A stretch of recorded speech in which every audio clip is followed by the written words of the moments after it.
सौभाग्य की बात है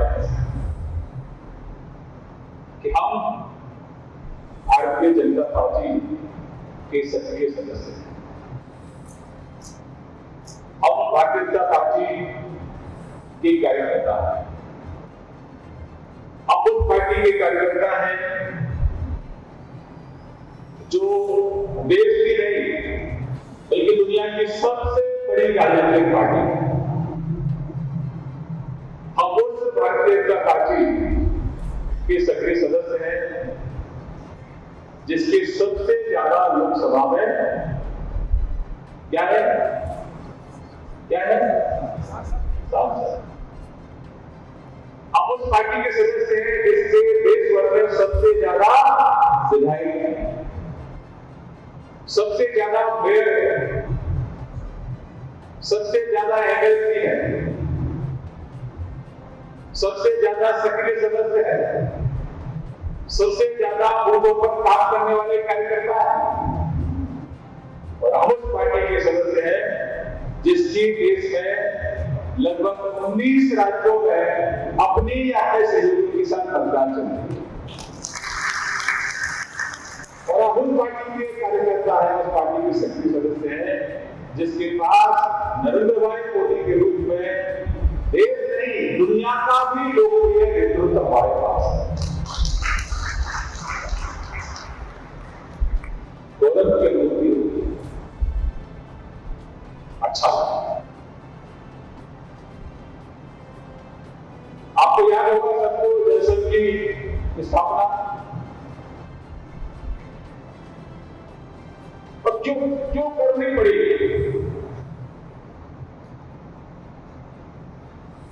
आदरणीय श्यामा प्रसाद मुखर्जी आजादी के बाद जो पहली सरकार बनी उसमें मंत्री थे, लेकिन जब लगा कि ये कांग्रेस की जो सरकार है इसका नेतृत्व नेहरू जी कर रहे हैं, ये तो लाइन छोड़कर चल रही है, ये तो राष्ट्रवाद की लाइन पर नहीं है, ये तो गलत दिशा में जा रहा है, ये तो लाइन से भटक गए हैं। क्योंकि आजादी की लड़ाई पूरे देशवासियों ने मिलकर लड़ी और एक मंच था कांग्रेस, उस मंच के माध्यम से सभी पूरे देशवासी उस लड़ाई को लड़ रहे हैं। लेकिन लड़ाई जब आजादी की लड़ाई जिस मकसद के लिए हमने लड़ी है तो कांग्रेस बिल्कुल उसकी विपरीत दिशा में जा रहा है। हमारे पूर्वजों की दूरदर्शी जैसे ही लगा कि हम ये भटक गए हैं, तुरंत सरकार से इस्तीफा दिया और पंडित दीनदयाल उपाध्याय जी और डॉक्टर श्यामा प्रसाद मुखर्जी जी ने जनसंघ की स्थापना की। संगठन का हमारे जो लोग काम करते थे वरिष्ठ लोग जिन्होंने अपने जीवन को न्यौछावर कर दिया संगठन के लिए, संसाधन नहीं थे। अपने हिमाचल में तो पैदल ही विकास होता था। देश के अलग अलग कोनों में अपने वरिष्ठ कार्यकर्ता साइकिल से करवा सकते। आज जो हम सत्ता में है उसमें हम तमाम देश के कार्यकर्ताओं के जीवन की आहुति है जिन्होंने संघर्ष करके आज हमको शीर्ष पर पहुंचाने का काम। इस स्थापना दिवस 6 अप्रैल को हम अपने सभी देशों कार्यकर्ता बंधु भगिनियों को स्मरण करते हैं कि उन्होंने जो अपनी कुर्बानियां दी, अपने जान को संगठन में न्यौछावर किया, जो संकल्प लेकर उन्होंने संगठन को खड़ा किया, उस संकल्प के साथ कोई समझौता नहीं करते। जो कहते हैं जो हमारे पूर्वजों ने लिख दिया है उसी को पूरा करें। समूचे देश में केवल एक पार्टी है, भारतीय जनता पार्टी, जो केवल अपने विचार पर अड़ी है।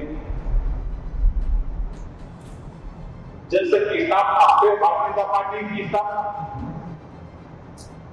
उद्देश्य स्पष्ट था। पंडित दीनदयाल उपाध्याय का केंद्रीय है इस देश से गरीबी को समाप्त करना। जब तक पंक्ति में पीछे खड़ा व्यक्ति आर्थिक रूप से स्वावलंबी नहीं बनेगा, तब तक आजादी का कोई राष्ट्र की सुरक्षा कांग्रेस के कॉन्स्पिरेसी करके कश्मीर को भारत से अलग बाकायदा संरक्षण वहां का झंडा परमिट लेकर वहां जाना पड़ता था। डॉक्टर श्यामा प्रसाद मुखर्जी जी ने संकल्प लिया कि मैं अपने देश में परमिट लेकर नहीं जाऊंगा, और अपनी जिद पर अड़े रहे। जम्मू कश्मीर में बिना परमिट के प्रवेश किया, उनको गिरफ्तार किया और षड्यंत्र के नेतृत्व को जेल में डाला, जहां उनकी हत्या की। और हमारा नारा था, मैं तो विद्यार्थी परिषद का कार्यकर्ता रहा हूं, तमाम यहाँ बिल्कुल कार्यकर्ता बंधु बनने नारा लगता था, जहां हुए प्रधान मुखर्जी वो कश्मीर, तो कश्मीर हमारा है, वो सारे का। अब भूल गए क्या? हमने कहा था कि जिस दिन हमारी सरकार आएगी पूर्व की, उस दिन कश्मीर के धारा 370 को समाप्त करने का काम केवल भारतीय जनता पार्टी ही करेगी, और हमने करके दिया। एक मूल विचार था, तेरा वैभव अमर रहेगा, हम दिल चाह रहे।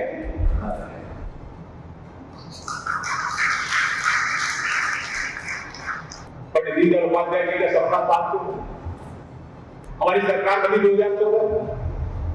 सबसे पहले उस सपने को साकार करने के लिए हमारी सरकार ने काम किया। यही क्या करता, मैं तो गांव से आता हूं, मुझे मालूम है गांव में हमारी बहन, हमारी मां, आप सब लोग भी ज्यादातर गांव से संबंध रखते हैं। गांव के लिए, महिलाओं के लिए शौचालय कितना जरूरी है, ये गांव के लोगों से ज्यादा कोई नहीं समझ सकता। लेकिन एक दर्द अगर किसी को महसूस हुआ तो हमारे नेता नरेंद्र भाई मोदी, उन्होंने सरकार में आते ही हर घर में शौचालय बना दिया। बरसात के समय लकड़ी गीली हो जाती है, उबले करके गीले हो जाते हैं, चूल्हा जलाना बड़ा मुश्किल होता है। आधे घंटे पौने घंटे तो घर में धुआं ही रहता है, क्योंकि गीली लकड़ी आसानी से जलती नहीं, आंखें खराब हो। लेकिन अगर माता बहनों की चिंता अगर किसी ने की, तो हमारे नेता नरेंद्र भाई मोदी ने की, हर घर गैस का चूल्हा। कितने ऐसे लोग भारत के लोग रात को खुले आसमान के नीचे सोते हैं, उनको पक्की छत देने का काम कर दिया, तो हमारे नेता आदरणीय नरेंद्र भाई मोदी। हम सब मध्यम परिवारों से आते हैं, गरीब परिवारों से आते हैं। घर में कोई बीमार हो जाए तो उसके इलाज में पूरे साल का बजट खराब हो जाता है, क्योंकि डॉक्टर इतने महंगे, हॉस्पिटल।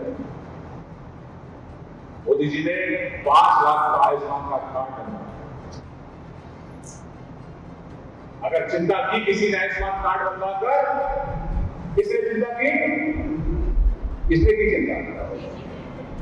मुझे तो आवाज ही नहीं आई। किसने की? और उससे बड़ा काम किया तो 70 साल के हमारे बुजुर्ग हैं, हमारे माँ की उम्र के हैं, हमारे पिताजी की उम्र के हैं, कहीं वो घर पर बोझ ना बन जाए, ऐसा बर्बाद ना लगे, उनको भी आयुष्मान कार्ड के साथ जोड़ दिया। परिवार में कोई ये न कहे कि बड़े बूढ़े हैं, इनका इलाज कराने का हमारे पास पैसा ही नहीं। तो जो गरीब माँ है, जो 70 साल की हो गई है, जो वृद्ध पिताजी के समान है, उनकी चिंता भी उनके लाडले बेटे नरेंद्र भाई मोदी। हर गरीब का बैंक में खाता खुलवाना, जनधन के कांग्रेस की स्थिति है, खाता तो खुलवा दिया, लेकिन पैसा कहां से आएगा? और बेईमान कांग्रेस को ये नहीं पता था कि मोदी है, ये शुरुआत धीरे धीरे ही करता है। वो इसलिए शुरुआत की थी कि जो भ्रष्टाचार की बड़ी गरीब का पैसा चढ़ जाता है उसकी लीकेज कैसे बंद होगी। अब तो गरीब का खाता खुल गया और डीबीटी के माध्यम से केंद्र की सभी योजनाओं का लाभ सीधे सीधे गरीब के खाते में पहुंच रहा है। मैं हिमाचल की पवित्र भूमि को प्रणाम करता हूं। इसी भूमि से संकल्प लिया था पालनपुर से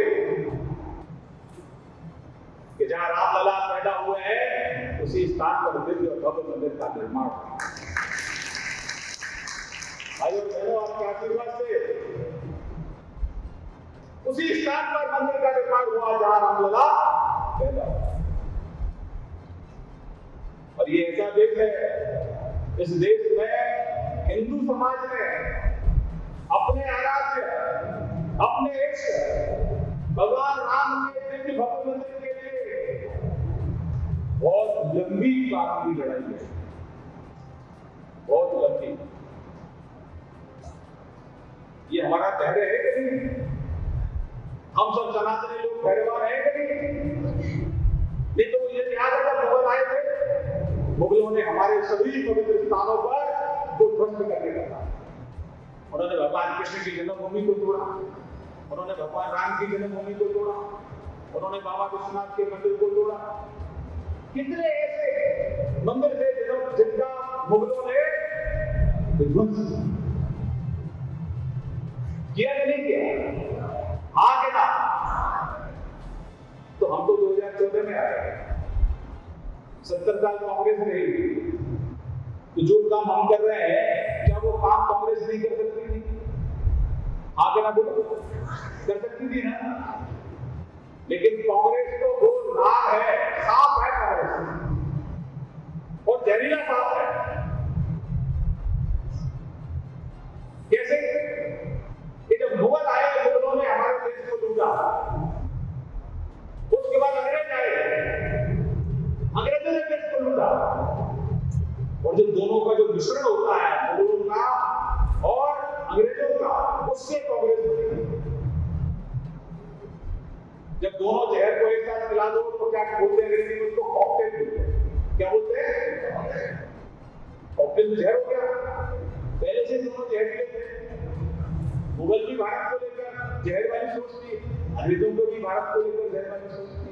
उससे दुगना चौगुना जहरीली सोच भारत को लेकर कांग्रेस की रही। हाँ के ना? हाँ के ना? अगर नहीं होती तो मंदिर के लिए संघर्ष करना पड़ता क्या? बताओ बताओ। अगर कांग्रेस की सोच अच्छी होती तो क्या शौचालय के लिए 2014 तक भारत को इंतजार करना पड़ता? क्या पक्की छत के लिए मोदी जी का इंतजार करना पड़ता 2014 तक? क्या 370 को हटाने के लिए मोदी जी का इंतजार करना पड़ता? कांग्रेस देश की जड़ों में दीमक की तरह लग रही है, लेकिन उसको दीमक को कमल के फूल ने धीरे धीरे धीरे धीरे धीरे धीरे धीरे इस देश रूपी पटवर्क से धीरे धीरे कांग्रेस रूपी दीमक को समाप्त करने का काम भारतीय जनता पार्टी के कार्यकर्ताओं